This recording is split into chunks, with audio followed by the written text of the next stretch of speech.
Magandang araw po sa ating mga minamahal na Pilipinong OFW sa iba't ibang bansa. Sa nalalapit na Kapaskuhan, nais ko pong ipaabot ang aking taus-pusong pasasalamat at pagbati sa inyong lahat. Kayo po ang mga tunay na bayani sa ating bansa.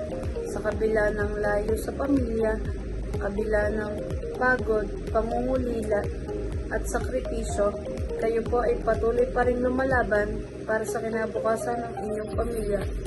Ang Pasko ay panahon ng pagbibigay at pagmamahalan. Alam po namin wala kayo sa inyong sariling tahanan.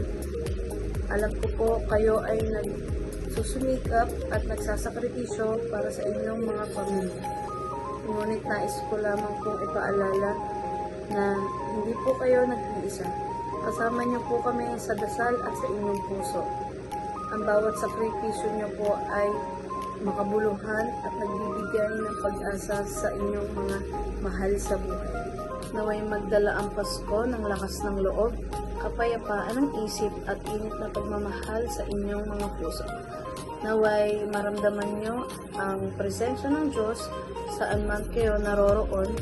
Naway pagpalain kayo sa kalusugan, proteksyon, at tagumpay sa inyong mga pinagtatrabahuhan.